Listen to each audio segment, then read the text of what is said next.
Hey guys, it's Brennan the Paleo Dude, and welcome back to another Jurassic World video. Today we'll be taking a look at every single Jurassic World Rebirth figure that has come out in Canada so far, and going over each. Now I do know that the Distortus Rex and the Titanosaurus, along with the electronic Spinosaurus, are not out in Canada yet. I have checked around 20 Walmarts and Toys R Us's so far, and this is all that I could come up with in the past 2 weeks. So if any of you guys have spotted the newer figures that aren't in this assortment, please let me know down in the comments and I'll get back out there as soon as they start popping up. But so far we have the Aquilops Dolores figure. This was quite a pleasant surprise. I was not expecting to see it in Walmart. I actually haven't seen anyone review it or make videos on it so far. I have released an unboxing video and a little toy photography video with Dolores, but this figure is fantastic and I can't recommend it enough to any collectors who want to add it to their collection. I have a few of the baby dinosaurs, Carno, Indominus, little Spino, and I find them adorable. They're super cute and they go well with the Colossals. This one seems like it'd be more in scale with real life, so you can have this little dude on your shoulder. I think it's adorable. So 10 out of 10, love this figure, lots of playability, lots of fun, and will look great on a shelf. The paint job and the details are phenomenal. Of course, we've got the Lab Lockdown Tyrannosaurus Rex. A lot of Walmarts have this labeled as the Saga Prologue Rex. So I do feel like this guy is from a flashback, actually, to when everything went wrong on the island. And that is kind of why it's the smaller version. But I've seen a lot of collectors point out that the scars on the face are identical to the ones on the electronic version, which is a shade of green, whereas this one's a shade of brown. So that might be a clue as to what this Rex is in the movie. Next, we've got the Frenzy Pack figures. These guys come strapped to their card back, and they're the basic assortment.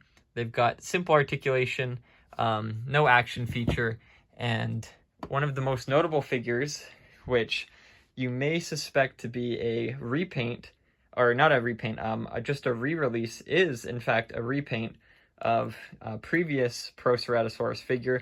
This is a fresh new paint job. I compared it to its previous figure in a video like last week, and yeah, if you guys want to check that out, I point out all the details and stuff. So that is in fact a new figure, just with a very similar paint job to a previous one. Now, the Indoraptor Monolophosaurus paint job, that's a very interesting design choice. I do feel like they cheaped out on the Monolophosaurus and the Dimorphodon from the Strike Attack set to focus more on the details and the colors of these two guys, these two new models.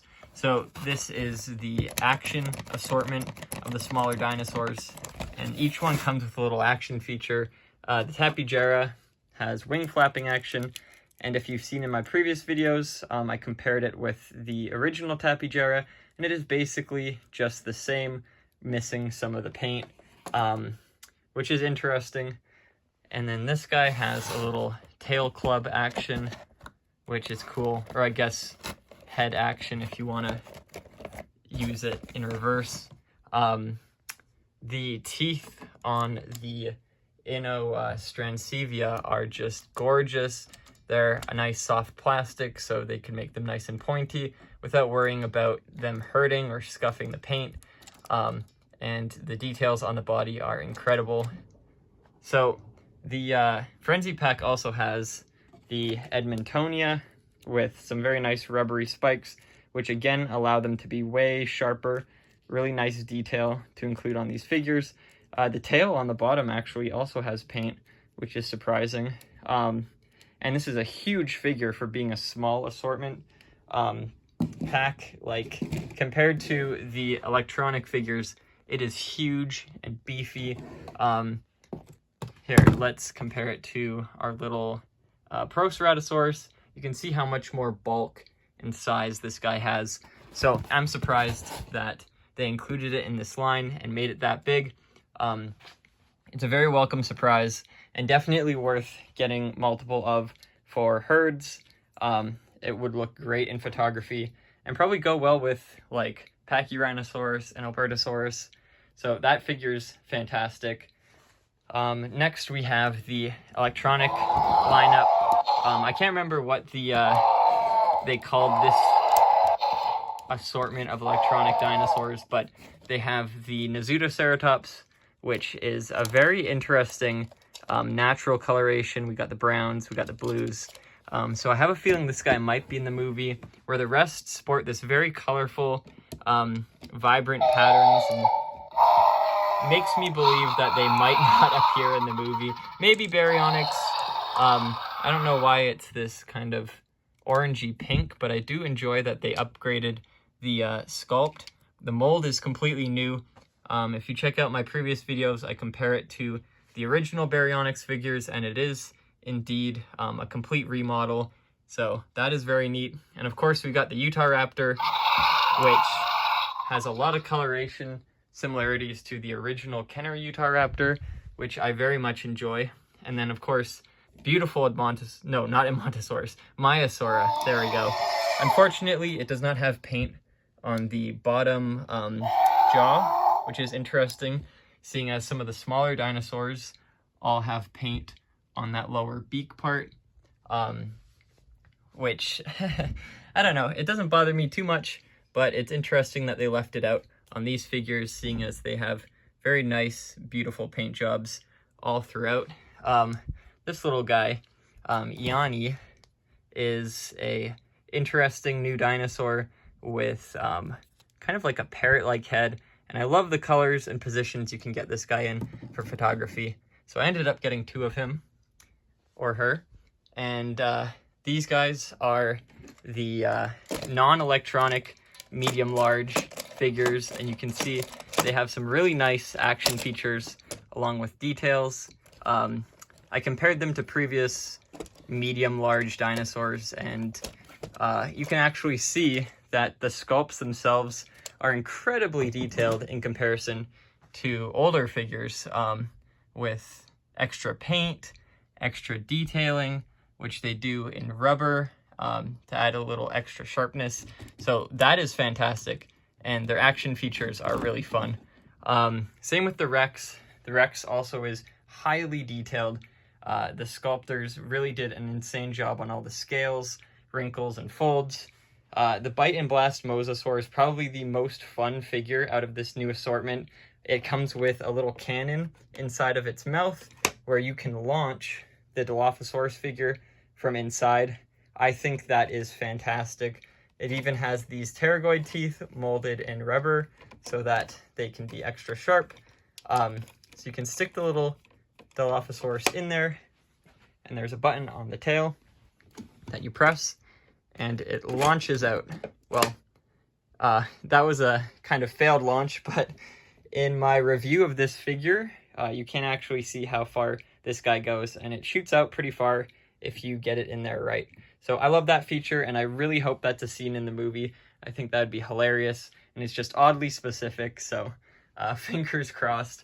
And this figure is just huge. Smaller than the original Mosasaurus, but still large enough to have that mass. Same with the Quetz. The Quetz is absolutely massive and has this beautiful standing pose, which you can easily change with the buttons on the back to a flying position. And those wings are, in fact, fabric. So they have a paint job on the back, none on the front. It kind of bleeds through though, which looks nice. And the mouth has a biting, squawking feature with a beautifully sculpted tongue. You can see all the wrinkles on it, and the details on this figure are incredible. I love the paint job, and I love the posability. The hands and the feet all have posable joints. This is the best Quetzalcoatlus figure Mattel has made, and 100% every collector should pick this one up because it is just insane. Now this set just came out yesterday. in Edmonton. I've been looking all over for it. I've seen people in Ontario and Quebec pick it up. So now it's officially out here. I'm not sure what it's like distribution-wise in the rest of the provinces, but definitely check out your local Walmart for that if you've gotten all these figures already, because this set is so cool. We finally get our first human figures, as well as a Spinosaurus basic figure, which looks smaller than the electronic one, and I'm so excited to unbox it. I'll be comparing it to previous Spinosaurus figures, of course, like the blue one and the battle damage one. So I'm looking forward to that. Probably already posted it, I'd say. I might upload this video after. So if you haven't seen that unboxing video, and I have uploaded it, go check it out, because that set, oh my god, it looks incredible. So this is all of the figures that are out in Canada right now. If you live in Canada and you found any more of them, please let me know down in the comments. I would love to keep going out and stay updated on what figures are releasing, so I can grab them and do a little review and keep you guys in the loop. So I hope you guys enjoyed this video. If you haven't yet, be sure to check out my previous unboxing videos and reviews of all the dinosaurs here, and stay tuned for future ones. I'll see you all in the next one. Bye-bye.